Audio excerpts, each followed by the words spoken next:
Oh, what is the upskis, everybody? Welcome back to another episode of the GXHockeyCast. We're on episode 90. Ryan O'Reilly of My Little Hockey Show, where once a week I go through all of the major news and what's happenings in the NHL, mainly focusing in on the Toronto Maple Leafs and the Calgary Flames. Those are my favorite teams, but I'll be talking about all 32 teams on this podcast. And we're in the trade deadline, baby.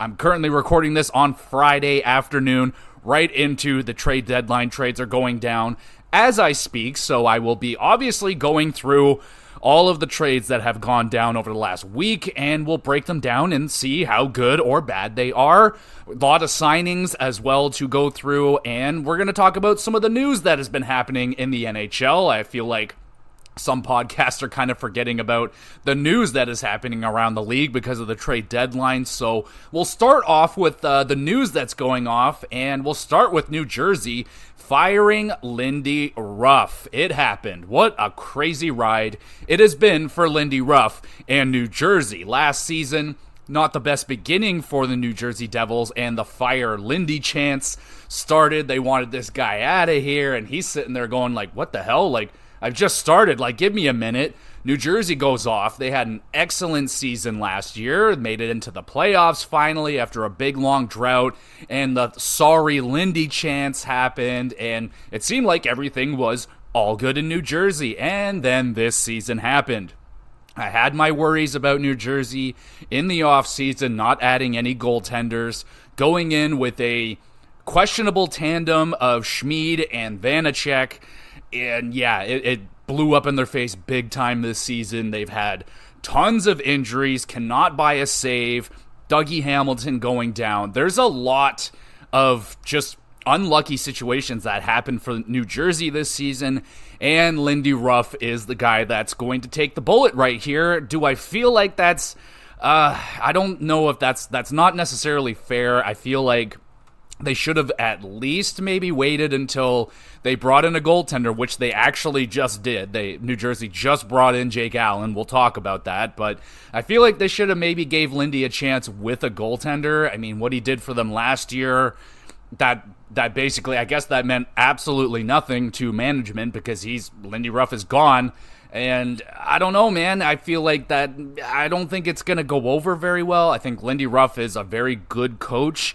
He's been a coach for a very, very long time, and I thought he was doing well there with New Jersey. I admit I don't have my finger on the pulse of New Jersey. I'm not watching a lot of their games or anything, so I don't know if he has been not coaching the team very well. It's very difficult to have success when you cannot get a save. Vanacek has been god-awful, damn near unusable. Schmid has had like ups and downs, but mostly not good. And yeah, the Jacob Markstrom deal, I guess that fell apart, and they're not going to revisit that. Mostly that's on Calgary's side, and I'll blow off on Calgary in a minute here, but yeah, so they bring in Jake Allen, probably too late for New Jersey, and but at least they're trying. I guess it's kind of a good faith move for the team, and we'll see where it goes. But Travis Green is taking over the job now for Lindy Ruff. I don't know if he's going to stay in that job. I know a lot of people don't feel very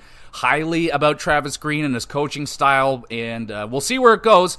I don't feel very good about New Jersey making it into the playoffs this year.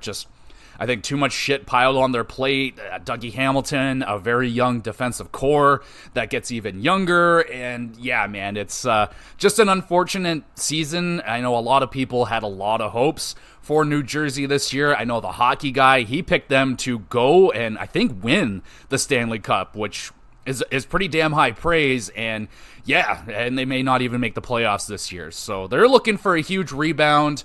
And it looks like they're trying to get ahead of some things now, maybe get some systems in place, some ideas, and we'll see where it goes with New Jersey. But what do you guys think? I personally think they pulled the plug, I think, too early on Lindy Ruff. Should have gave him a shot with a goalie, but there it is. He's gone. That's the way the gears turn in the NHL. You're not having success with your team. More often than not, it's the coach that goes first. And, yeah, we'll have to just see if New Jersey can pull out of this. Speaking of pulling out of this, the Nashville Predators, my goodness, ever since the U2 thing, this team has been maybe the best team in the NHL. They are just winning. Last I checked, they're on an 8-game winning streak, just murdering it right now. All of a sudden, UC Saros off the market, not happening. This team is adding now instead of selling, and good on them, man. I mean, this team absolutely turned it around. Is it 100% the U2 thing and not being able to go? Is Barry Trotz an absolute genius? I don't know. I don't really know. I'm not in that locker room, so I don't know what those dudes are thinking. Me personally, I would be incredibly pissed off that they took that away from us, and it's worked. At least on paper, it looks like it worked. Galvanized the team, got them back together. It was a hell of a punishment to take that away from not only the players, but more so taking it away from the staff, the trainers, and everything like that. I feel like that more than anything is what is driving Nashville right now to play so much better than they were. That embarrassing loss to Dallas just absolutely turning this team around, and it's really good to see. They look extremely dangerous right now. A team that, if I was, say the Flames make it in there somehow, and you pull Nashville in the first round, it's not a team I would like to see, honestly. They're just a team that on paper doesn't really alarm you all that much, but they got good depth. Ryan O'Reilly has been excellent, like an amazing addition for the Nashville Predators. Fits like a glove, that defensive two-way center. He is killing it. And it just makes me feel even sadder that the Leafs weren't able to keep him around. And that conversation going on this week with on the Steve Dangle podcast, they had Sid Cicero come in, and he was flipping out because going off about how the idea that the media is so hard in Toronto and they're just ruthless and writing all these mean stories, and him calling that out as absolute bullshit. Very interesting to me, and honestly, he's not that wrong. I think, the media here in Toronto is kind of fluffy around the team. We don't want to say anything too bad about the team, or it might upset Marner, it might upset Matthews, and they won't play good, but I mean, he's got a good point. Like, there hasn't been a really big situation with the media since, like, Phil Kessel and the hot dogs and all that noise. I mean, honestly, Matthews, Nylander, they haven't gone through really awful controversies with the media or anything like that. I know Matthews had a couple of, some words with a reporter, but not all that much. So he does have a pretty decent point there. And Ryan O'Reilly, his big thing at the end of the year with the Leafs, he was like, it's too loud here in Toronto. There's just too much of that media noise. And according to Sid, he says that he's being a bit of a baby about that, and it's not that loud in Toronto. I mean, it depends, right? Like, it's just that it's not that the stories getting written in Toronto are always like super hot and spicy and controversial. It's just that you literally can't do anything without a story being written about you, good, bad, or just anything. Like, Ryan O'Reilly breathed 48 times during that interview. Is he having a panic attack? Is there turmoil in the Toronto Maple Leafs locker room? That kind of shit. So yeah, I mean, and obviously just a huge difference. Like, Ryan O'Reilly walking around Toronto, everyone's gonna know who Ryan O'Reilly is. When Ryan O'Reilly's walking around in Nashville, way less chance that he's going to get recognized as a Nashville Predator over there. So it's two-sided. Like, yes, I agree with Sid that the media isn't like mean to this team, really. They're not gunning for them all the time. It's nothing like Montreal or anything. And even more so, they brought up other leagues, way bigger leagues, like major soccer teams like Madrid. And like, if you're a star on those teams and you have one bad game, the heat is on, brother, like in a way that hockey players, you're not getting that here. So I understand what he is talking about, and I get it. But I also agree with Ryan O'Reilly. It's like all this extra bullshit that we don't need. It's like, I understand why he would rather go to Nashville. And it seemed like a really good move for him. He is killing it in Nashville. They're doing great. He's doing great. And he's a big part of their success. And yeah, the U2 thing absolutely helped out a lot. Saros has been amazing. Their team is super underrated. Novak, Lauzon, there's a lot of guys on that team. Roman Josi and the not so underrated guys have been killing it. Roman Josi, unbelievable lately. He has been putting up multi-point games every single game. Forsberg's been awesome. It's a good team, man. It's a good team that not a lot of people are. I mean, we're talking about them now because of the whole U2 thing, but they're a plucky team. A lot of solid players there. They added at the deadline, so we'll talk about the Nashville Predators again in a little bit, but they're killing it right now, and they're peaking at a really good time in the season. Can they keep it up? We'll have to wait and see. Speaking of keeping it up, the PWHL continue onward being very successful in their first season, and they're laying down a couple of neat rules in their league that I find rather interesting. So, the team that ends up first place in the league, which could be Toronto right now because they're killing it over there, but the first place team gets to choose their opponent in the first round of the playoffs, which is pretty fucking cool. Now, take this with a grain of salt when comparing this to the NHL. The NHL has 32 NHL teams, and the PWHL has 6. So things would work a lot differently, but I really like that idea of being able to select your opponent. It brings in a lot of storyline implications, like, do they hate this team? Do they have a history with this team? Do they think that this team is beneath them, which is only going to galvanize the other team against them? Like, I feel like there's going to be some teams that don't want to make the selection and definitely don't want to have to explain why they made their decision. Like, this example, PWHL Toronto selects the Boston team to face off in the first round because there's a great animosity already built in with the NHL Toronto and Boston. But Toronto can do that with any team, Montreal, anyone. Everyone hates Toronto, but I think that's a really neat rule. Could they implicate that into the NHL?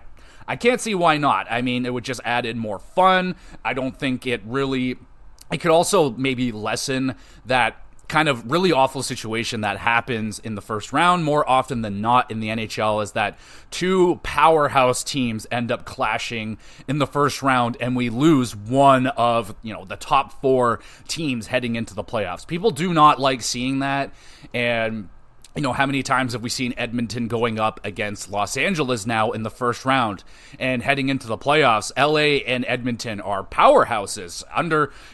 I had LA as a sleeper Stanley Cup pick the last couple seasons now, but then they run into Edmonton and it's like, well, fuck, man. Like, if they just didn't run into Edmonton, they would have a lot better chance. So if Edmonton has the chance to choose LA because they have a good record against them, that could help in Edmonton's benefit and, just add in another little benefactor to winning the league. Like right now we have the President's Trophy.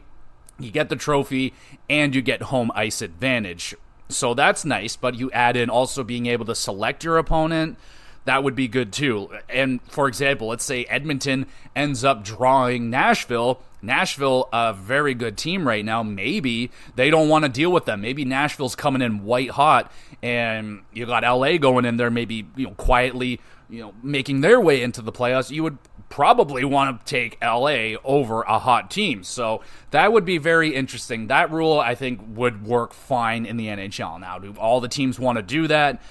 That would be tough, to convince a majority of the teams that would be good, because how players are with the respect. Like, I don't want to disrespect my opponent. I don't want to have that voodoo put on me, like being overconfident, saying, we'll take these guys on and then get dusted. You don't want to have that story written about your team in the offseason. So that is going on. And then with the two, the last place teams in the league, they are to battle it out. So once the last place team, second last place team are eliminated from playoff contention, they start their own new battle between themselves, and whoever has the most points after elimination will be awarded the first overall pick. So that's cool. That is a cool rule that just makes the league more competitive down the stretch. For example, with the NHL right now, you got teams like San Jose, Chicago, Arizona, bottom-feeding teams, the Ducks, that, obviously they're in a rebuild mode. They're looking to grab a good pick this season, but, down the stretch, they already know their fate. They're not good. They're not in on anything. They're just waiting for the draft to happen and doing the best that they can to give themselves the best odds. at being the lowest. So, so you're not going to get the most competitive hockey all the time. If you have a game, Arizona versus San Jose, going in, I don't think either of those teams would want to win that game, management-wise, but the hockey's obviously going to be competitive. There's players still playing the game. It's just that it would be better. There would be more storylines down the stretch with the teams that are out of it, which we're not really talking about. We're not talking about San Jose other than what assets they're selling off. We're not talking about them in any shape or form like, the competitive hockey games. Like, no one's really, they got this game coming up on the schedule. Like, who gives a fuck right now? They're done. So that would help out with that. I feel like it would be more, there would be more incentive for you to watch a game with, for me, like if the Leafs are playing Anaheim, I'm really not that drawn to watch that game. Toronto, it's just not something I want. If Anaheim at this point is battling for something, like, hey, they're fighting for a better draft position and they want to get more points than X and Y team, so they're going to be playing their asses off way more so than they probably would if they were already eliminated and nothing to fight for other than waiting for summer break. So I would like that idea too. That one's a little bit tougher because it's a much bigger league, and teams are getting eliminated way later. Like, some teams don't get eliminated from playoff contention till the final day of the season. Others get eliminated in like February. So, there would have to be, there would have to be something there, and it could also make teams more inclined to, get eliminated so then they can start as early as possible to start getting those points for the draft. I don't know. That one would be a maybe, but it's a very cool idea. I love that idea, just to keep the hockey as competitive and just have something to play for. I like that idea. So the PWHL continues on doing their thing, making some cool changes, throwing out some cool ideas. Maybe the NHL looks at that and they want to do something with it. Okay, so that's essentially all the major news that I want to talk about. Kuznetsov got waived, and he was also traded. So that being said, one more thing with the PWHL. They have also partnered with Mattel and Barbie. That's dope. That's huge. Obviously, lots of little girls out there in the world play with Barbie. They want young girls to see what the women in the PWHL are doing, and hey, I can be a star, I can have a fucking Barbie made after me, and all that shit. So I really like that.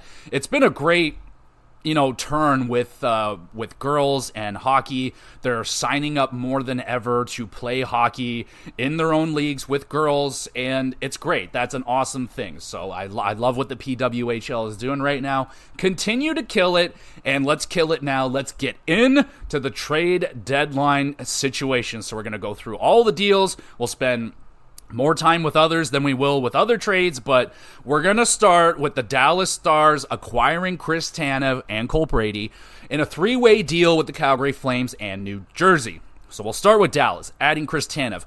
Amazing. Love that addition for Dallas. That is a perfect addition for them. Defensive defenseman added there on the right side. Love that move for Dallas. He's going to fit in brilliantly.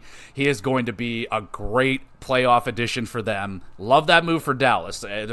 And they didn't give up a whole fuckload. So Calgary's side of this, they bring in Artem Grushnikov, who is I think he was a first-round draft pick of Dallas, and the story around this guy is that he's been playing very, very good for the Texas Stars. He is going to be a defensive defenseman, big guy that can defend your net, which is great. I know not everybody likes that. It's not the most flashy thing. Like, I don't think we're ever going to see Artem Grushnikov putting up 15 goals, 50-plus points as a defenseman, but defensive defensemen are key to teams. And if you're losing a defensive defenseman in Tanev, let's bring in a young potential defensive defenseman Tanev replacement. So sounds like this kid is already pretty highly touted. The Flames really like him. Dallas liked him. So I like that addition. It's too early to say. We probably won't see this guy in the lineup for a couple of seasons, but that's cool. They also bring in a second-round pick 2024 and a conditional third-round pick 2026, and they retain 50%. I'm happy. I'm happy with the Flames. I know they wanted the first-round pick. Probably you weren't going to get that from anybody else. So yeah, you get a decent prospect there, some picks, not bad.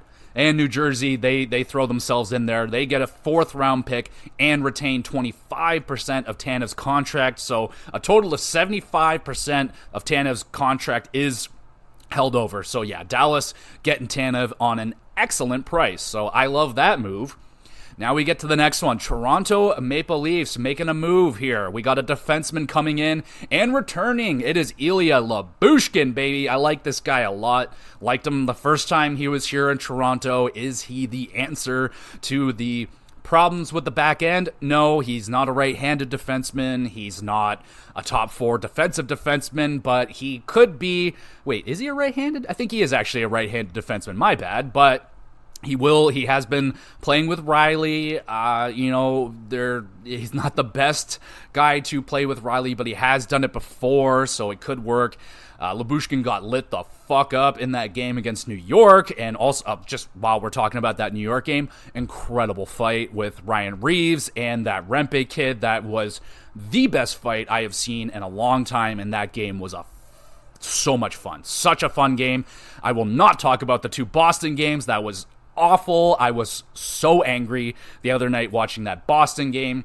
All Boston night. I had to watch the stupid Boston broadcast. It was the most Boston thing that is ever Boston, and I hated it. I hated every minute of it. I was a salty sailor last night and was still a little salty right now. So, Lyubushkin back on the blue line. I'm happy with it. What did they give up? Well, he also brought in Kirill Slepets.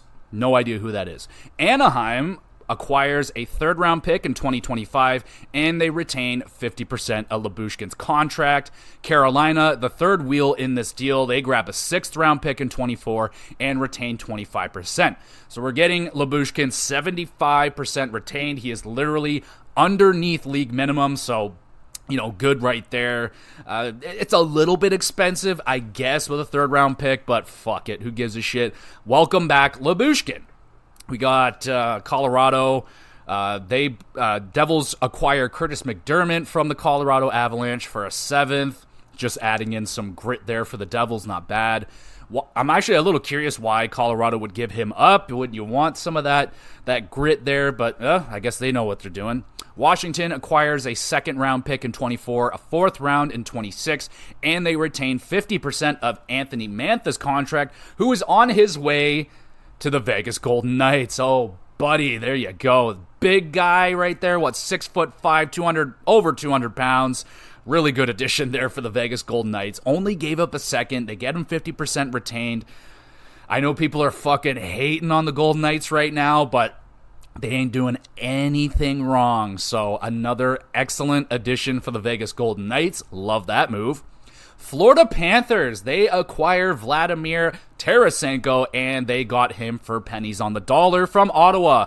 They get a conditional 4th in 24, a 3rd round in 25, and they retain 50% of the salary. Pretty well known that Ottawa, they signed Tarasenko 1 year, gave him a full no move, and the only team he would go to is Florida. Florida aware of this, so yeah, they got him for an excellent price. Better luck next time, Ottawa. We got Edmonton. They acquire Adam Henrique, Sam Carrick, a 7th round in 24, and the rights to reserve goaltender Ty Taylor in a 3-way deal. So we got, on Edmonton's side, adding in Henrique, great addition, solid 2nd, 3rd line, 2-way center for them. He can score, he can move, and he can defend. I like that addition quite a bit for them. That looks good. And Carrick, I can't remember. I don't know if he's a defenseman. I think he's a defenseman. Just a depth addition here, I would imagine. Anaheim, they get the 1st-round pick in 2024. Pretty good. A conditional 5th in 25. They retain 50% of Henrique's and Carrick's contract. So, yeah, they bring in a 1st-round pick, a guy that they weren't planning on hanging on to. Good work. Tampa Bay, they step in, they get a 4th round, a conditional 4th and 25, and help retain 25% on Henrique's contract. So, good work, I think, here all around. You're getting a 1st-round pick. It's going to be a late pick there for Anaheim, but they're in a rebuild, so they're taking picks right now. Interesting so Colorado is doing some fucking work right here. So we got a couple trades with Colorado. First, they acquire Sean Walker and a 5th-round pick in 26 from the Philadelphia Flyers, who acquire Ryan Johansson and a 1st-round pick. So Colorado's journey here for that second line center. Didn't work out with Ryan Johansson. They sent him off. Bring in Sean Walker, right-handed defenseman. He's the bigger one. Sealer is the smaller guy, but Sean Walker, solid top 5-ish defenseman. He's going to be fine on their blue line. And yes, they get out of the contract of Ryan Johansson. That was like $4 or something million. That goes through to next season as well. So maybe it works out there with Philadelphia. And yeah, that's a good ad there for Colorado, which frees up space for them to bring in Casey Middlestat from the Buffalo Sabres, and Buffalo acquires Bowen Byram. Damn, this was the deal that made me go, whoa, hold up. That is insane. This is what we were kind of warned about from some of the insiders, that we were probably going to see a trade or two that with involving guys and teams that we had no idea were doing this. Like, I didn't hear Middlestat's name anywhere. I didn't hear Byram's name anywhere. This is what we call a hockey trade. So Buffalo needs defensemen. Colorado needs a second-line center. Middlestat has been dope the last couple years, having a really good season with the struggling Sabres this year. And Bowen Byram, I mean, a highly touted prospect, dealing with a lot of injury problems. He can score pretty fucking good for a blue liner.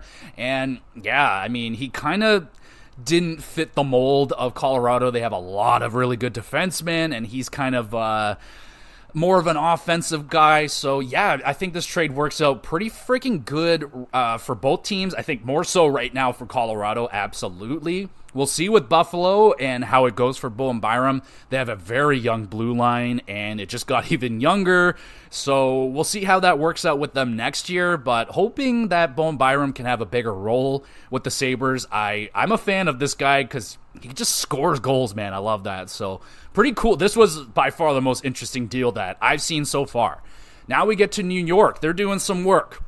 We got Alex Wenberg coming in for the Rangers, and the Seattle Kraken acquire a second-round pick, conditional fourth, and they retain 50% of Wenberg's contract.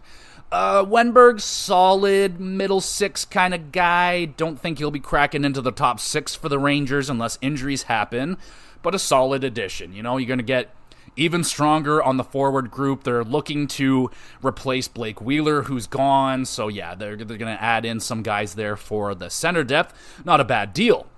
Now we get back to Calgary. Noah Hanifin has been traded, and he's going to Vegas. Can you fucking believe it? I mean, yeah, a little bit. So how'd Calgary do? They bring in Danil Miramanov, a conditional first-round draft pick in 25, and a conditional third-round draft pick in 25 as well, retaining 50% of Hanifin's contract.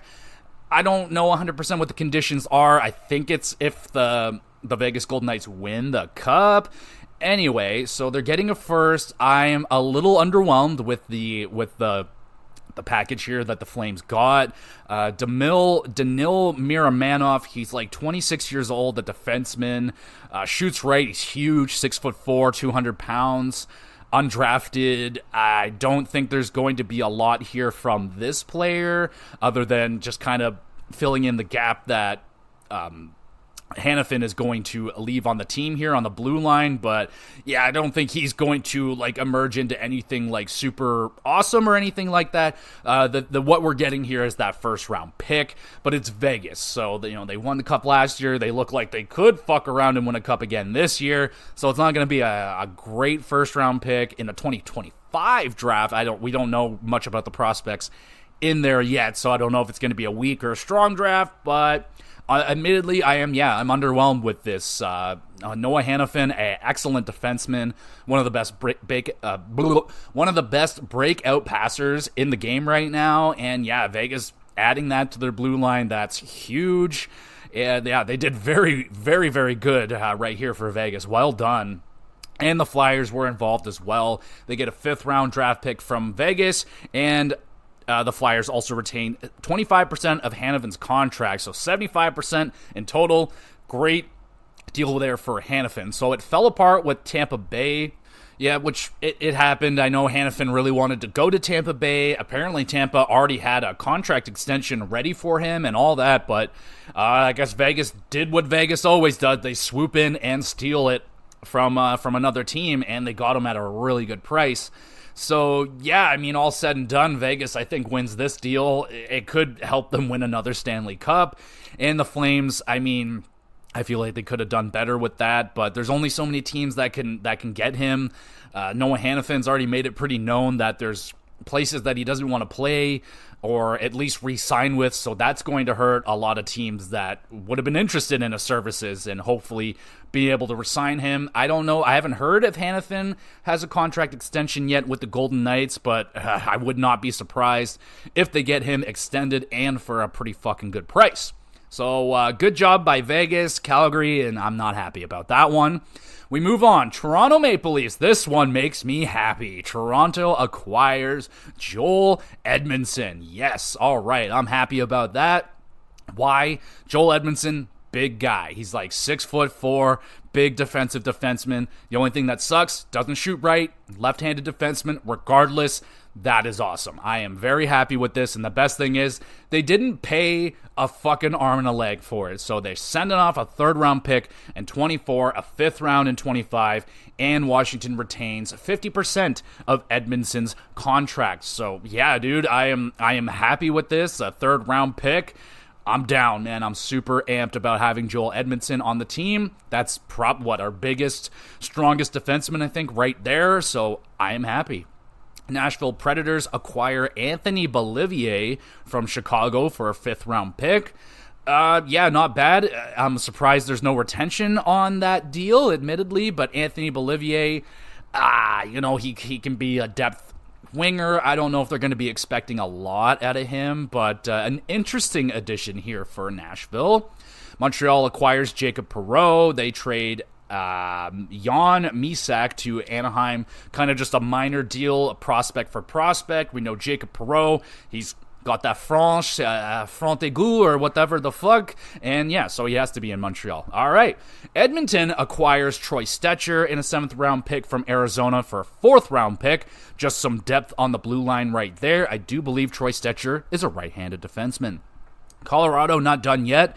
They acquire Brandon Duhaime from the Minnesota Wild for a 3rd round pick. So there's their addition of grit and a little bit of power right there in Brandon Duhaime. I like that addition. 3rd round pick that's a little pricey for what Brandon Duhaime is, but he does it very well, and Minnesota really likes Brandon Duhaime. So yeah, I mean, I guess that's the price you got to pay. They also bring in Colorado, Jakob Trenin and Graham Sword from Nashville for Jeremy Hansel in the 3rd round pick. Don't know much about Jakob Trenin. Let's take a look. I think he's still, he's 27 years old right now. So yeah, it looks like just another depth addition here for the Colorado Avalanche. You're going to be seeing a lot of that kind of stuff with the bigger teams. They're just going to be adding in as much depth as they possibly can for a deep playoff run. Toronto acquires Cade Weber for a 6th round pick. I know Steve Dangle made a 10-minute video about this. I haven't watched it yet. I probably should because I know nothing about Cade Weber. My apologies. Calgary Flames bring in Riley Damiani for Emilio Peterson. He's going to Dallas. I no idea who they are. Tampa Bay acquires Anthony Duclair at a 7th round pick for Jack Thompson and a 3rd round pick. Nice addition here for Tampa.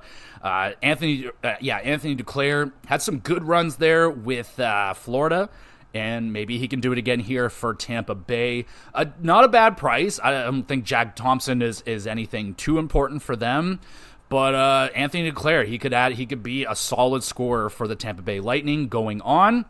And then we get a big one here. Carolina making some waves right now. So they acquire the big gun Jake Gensel. He is now a member of the Carolina Hurricanes along with Ty Smith, the defenseman.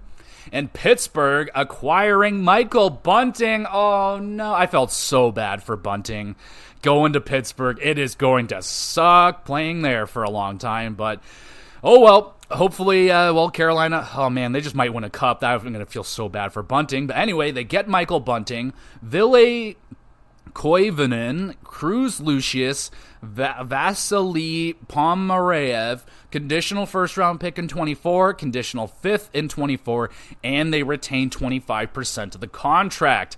Ooh, okay, well, We know the connection between Michael Bunting and the GM, Kyle Dubas. He had him in Toronto. He was an excellent player for him in Toronto, so why not bring him back? Bring in someone that you already know. He's on a decent contract. I don't think he fit in very, very well with Carolina. Michael Bunting, he had a rough start there, but he was playing good. Like, I thought he was all right. I'm a little surprised that they moved him, but when the upgrade is Jake Gensel, how can you not? So, I mean, pretty good package here for Pittsburgh. They're getting a roster player in Michael Bunting. He could be an excellent partner for Crosby. Like, he played with Matthews and Marner, so he's used to playing with stars. He could be an excellent fit right there. So we'll see how that goes with him. A conditional first and the fifth. Good that they're getting a first-round pick. They got to start filling up those cupboard boards again with some prospects. So, yeah, I mean, it feels like a little bit low, but Jake Gensel is a rental player. I don't know. I don't think Carolina's gonna get that contract extension done. I could be wrong. They could get it done. But, yeah, not a bad price here for Carolina, and that could be their answer. They always seem to run dry when it comes to goal scoring in the playoffs. Jake Gensel, one of the better goal scorers in the league right now, usually money in the bank for 35, 40 goals. So hopefully he can continue that with Carolina. It might be an adjustment. They're a completely different system of a team than Pittsburgh, way different. Michael Bunting had that problem adjusting, so we might see that problem with Jake Gensel. Hopefully he figures it out before playoffs. And Carolina, this one's interesting. They acquire Evgeny Kuznetsov from the Washington Capitals for a third-round pick, and Washington retains 50%. So Kuzi's been going through it for years now, battling some stuff. He just got out of the player assistance program. He's made it known that he's wanted out of Washington for years now. It just hasn't happened until now. So he clears through waivers. He was on his way to play. I think he played with the Hershey, he played with the AHL team. And now he's a member of the Carolina Hurricanes. So 50% retained. That's still a lot of money. It's like $3-some-odd million or whatever. But maybe this is the change of scenery for Kuzi that he's been dying for years. And maybe this guy, he finds it again. Carolina's going to be banking that he can find what he had in that playoff run when he won the cup with the Capitals. So he was a huge part of that run, and they're hoping that they can get that out of him. That's a very interesting acquisition right there for the Hurricanes. Winnipeg Jets, they make the other big winger acquisition. They bring in Tyler Toffoli from the New Jersey Devils, and they only paid a third-round pick and a second-round pick, 24 and 25, respectively, and New Jersey retains 50%. Fuck yeah, man. That's some good business right there for the Jets. Tyler Toffoli, pretty well-known goal scorer and a playoff performer as well. He's won a cup with the Kings. He's been one of the better players for the New Jersey Devils this season. He was the best player for the Flames last year. So, yeah, really like this move here for the Jets. Hopefully that fits in really nicely. Columbus makes a minor deal with St. Louis. They acquire Malcolm Subban, the goaltender, for future considerations. Oh, yeah. Boston Bruins add in Pat Maroon from the Minnesota Wild, and they paid a conditional sixth, and Luke Torporowski. All right. Really like that ad for Boston. Patty Maroon goes to the finals a lot, and he wins a lot of Stanley Cups, 3 in a row or whatever. And yeah, this guy's going to add in that grit. He's going to be a locker room guy, an emotional leader. That's a good ad right there for the Boston Bruins. Florida Panthers acquire Kyle Okposo, the captain of the Buffalo Sabres, for Callie Shalin and a conditional 7th-round pick. Good business again from Florida, man. Adding in a locker room leader, a guy that's probably going to be really eager to play in the playoffs again and potentially win himself a Stanley Cup. Really like that move there for Florida. Feels like a good business move, or goodwill move here for Buffalo. Like, hey, you're our captain. Do you want a shot at a cup? We'll send you wherever you want to go. And it looks like that's kind of what they did here. So good job for Buffalo for doing that for your boy. Anaheim acquire Ben Myers for a 5th-round pick from Colorado. It's a small deal. New York Rangers add in Chad Ruhwedel, one of the fun names of the NHL, for a 4th-round pick. Just some blue line depth right there. Nashville's not done yet. They acquired Jason Zucker from Arizona for a 6th-round pick. That's it? Fuck, man, that's an amazing ad right there for Nashville. No retention right there. I guess that's why it's only a 6th-round pick, but that's a fucking nice ad for Nashville. Jason Zucker, a good scorer, man. New York acquired Nick Petan for Turner Elson from Minnesota. Minor league deal. San Jose acquiring Klim Kostin from Detroit for Radim Zimek and a 7th-round pick. So, yeah, I guess Klim Kostin didn't work out there in Detroit. He's pretty decent. Like, I don't know. He's a pretty big power forward. He played in Edmonton, looked pretty good. And, yeah, maybe San Jose can bring him in, give him a good role. Maybe they can flip him next season. If they can turn him to a pretty dominating power forward, he could be a huge piece for next year's deadline. So keep an eye out on that one. New Jersey gets a goaltender, and it is not Jacob Markstrom. It's Jake Allen from the Montreal Canadiens, and the Canadiens acquire a conditional 3rd, and they retain 50% of Jake Allen's contract. Okay, so this is kind of Calgary's fault because they took Markstrom off the trade block because they started winning games, which upsets me. So, yeah, they take Jake Allen, and not that bad of a price. I think a conditional 3rd. Don't know what the condition is yet, but not bad. It sounded like the price was pretty high on Jake Allen. Is a 3rd-round pick considered high for a goaltender? I don't know if Jake Allen can fucking turn it around. Again, I still think it's too late. And is Jake Allen the guy that's going to turn it around? I don't think so, but we'll have to wait and see. Philadelphia, they're not done yet. They bring in Eric Johnson from the Buffalo Sabres for a 4th-round pick. Just a good veteran defenseman added in there. And they also bring in Denis Gurianov from the Nashville Predators for Wade Allison. So I know I've heard that name, Denis Gurianov. I think he's the dude that scored no goal. He scored 1 goal in a season or something like that. So another maybe reclamation project, try and turn this guy around.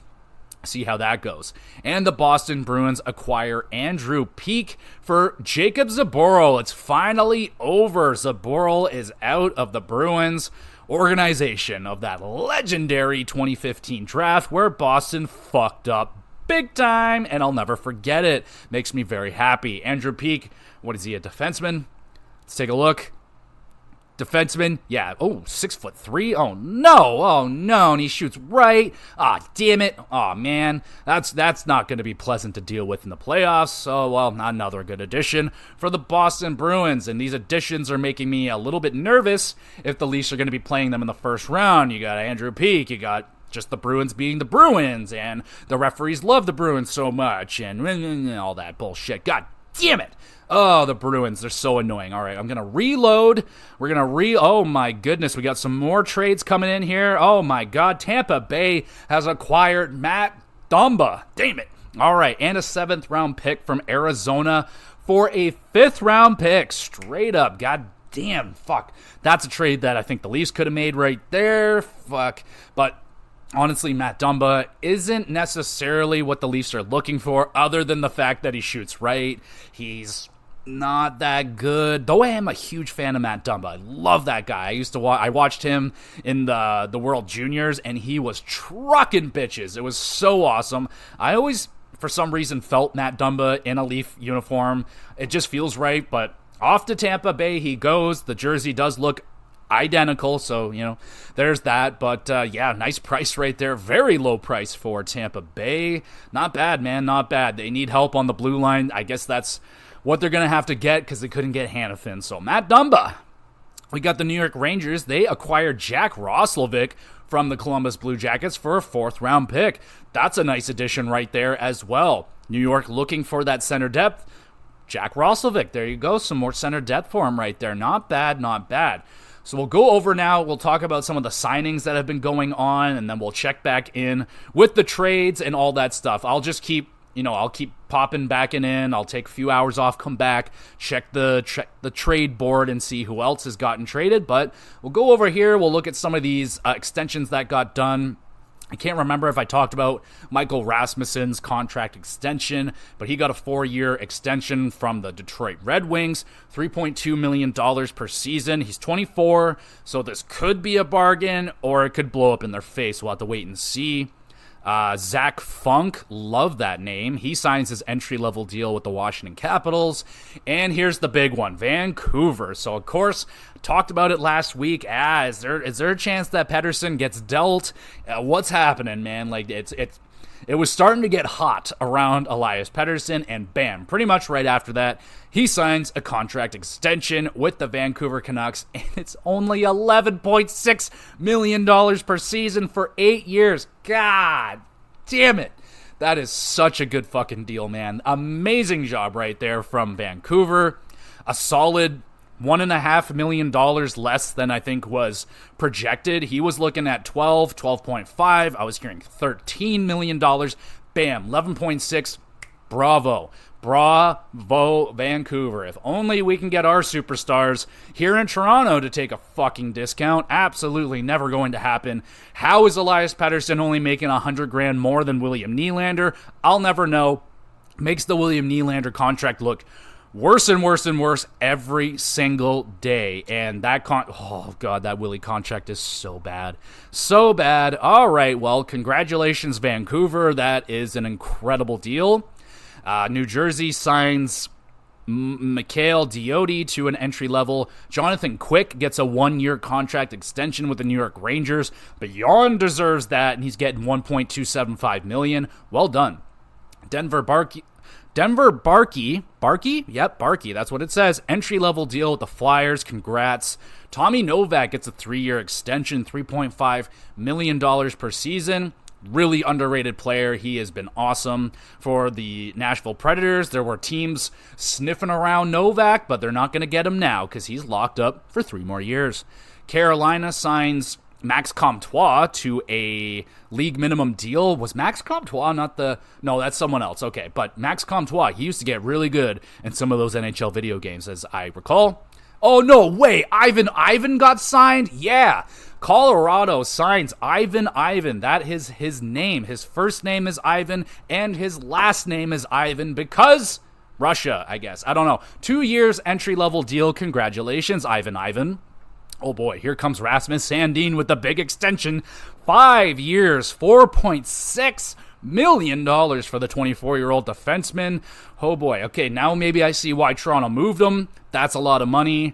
He's a good little defenseman, but they're paying for potential right there at that 4.6. He's probably around like a $2.5 million defenseman today.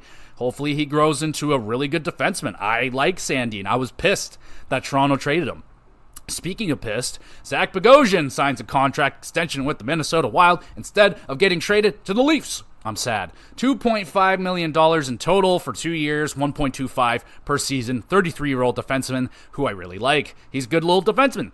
Nick Seeler gets the 4-year contract extension, $2.7 million per year for the 30-year-old defenseman. Smaller defenseman, good puck mover, good skater, not bad. He's not getting traded.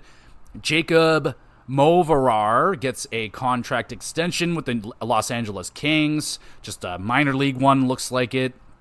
The Flames extended that Daniil Miramonov for 2 years, $1.25 million.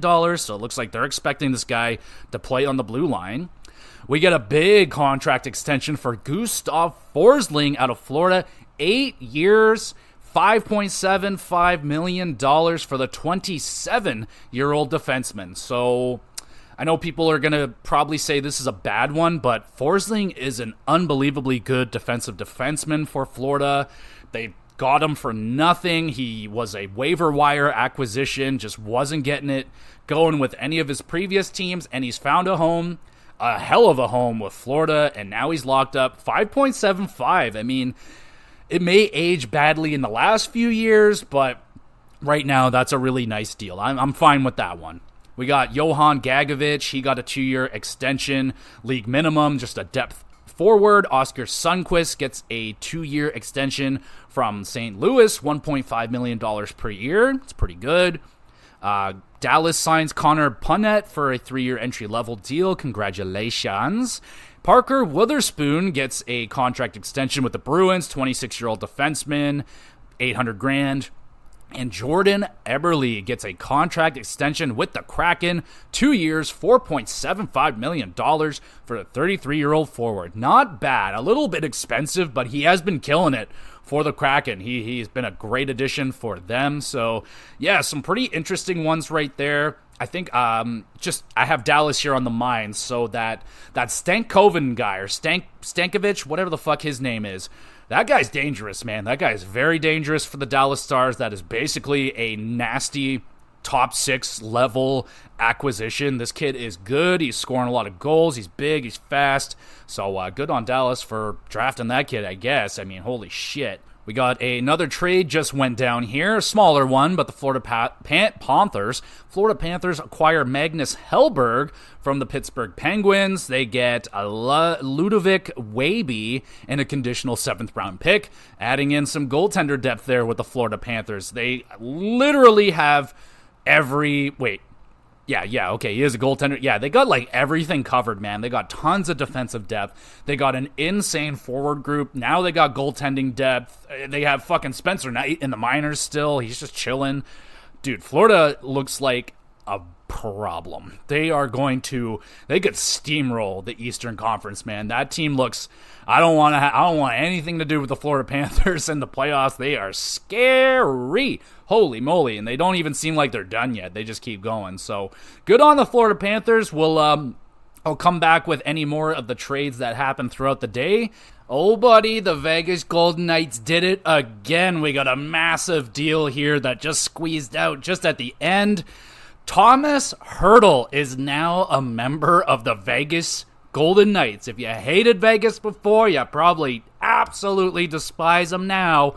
Thomas Hertl still carrying a $10 million cap hit. San Jose did take on 17% of that, but his cap hit, I think, says here $8.137 million, and that is until 2030.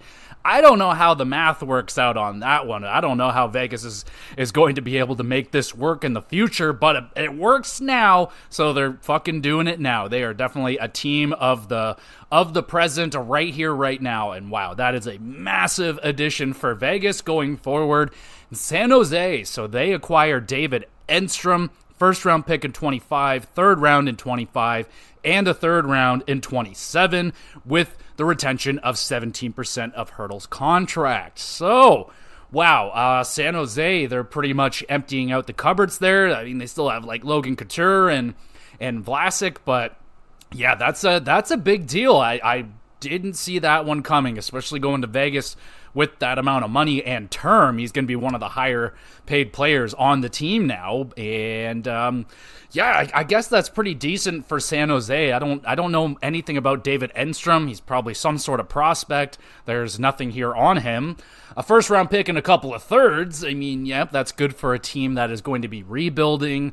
They really had no use for Thomas Hertl. He's only making the team a little bit better, but San Jose's already really on the bottom. This is really, really going to bottom them out, I would imagine. But, that is a huge deal right there for the Vegas Golden Knights. Really good. I feel good for Thomas Hertl.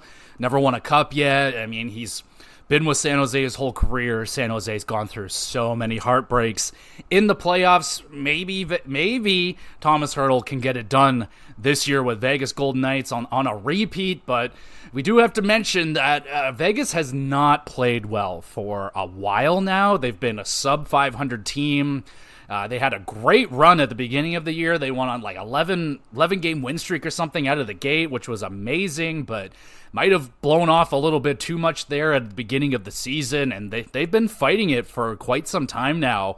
And these additions are kind of needed, and hopefully it's going to help them. I don't think they're any risk of missing the playoffs, but they got to start playing better.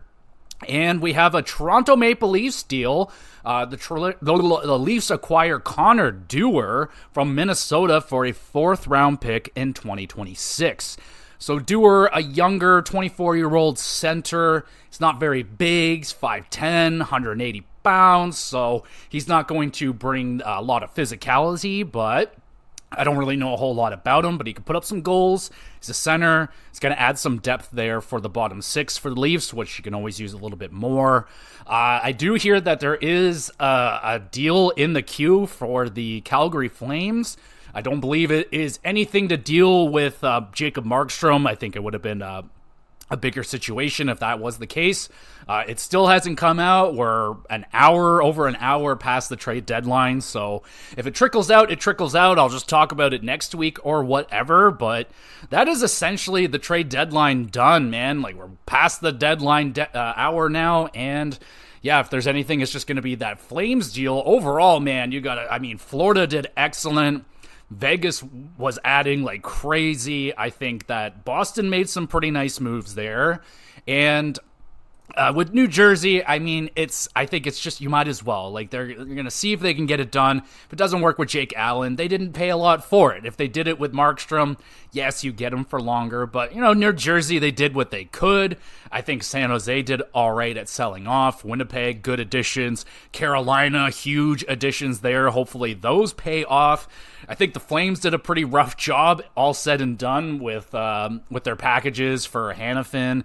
I feel like they could have got more for Hanifin, but there's only so many buyers for him. So, yeah, man, Vegas did a lot of work right here. I think they did themselves some good business. The Leafs, they did address a defensive issue, not the right side of it, but better than nothing. Absolutely, I will take it. Better than nothing. Colorado as well was rather busy. I am very into that Casey Middlestat, Bowen Byram trade. That is going to be very, very intriguing for both squads heading forward. I was hoping for more hockey trades where it's just like, okay, we have a need, we have extra of this, you need this, you have extra of that, let's make a deal. Not so much of that, but that was a really good deal right there. I can't wait to see how that one plays out for Middlestat and Bowen Byram. More so Bowen Byram, because he's still got some pretty nice potential, but a lot of injury problems, so that's going to be really interesting. I think all said and done, not a bad trade deadline. I don't usually get all that hyped up for it, because I used to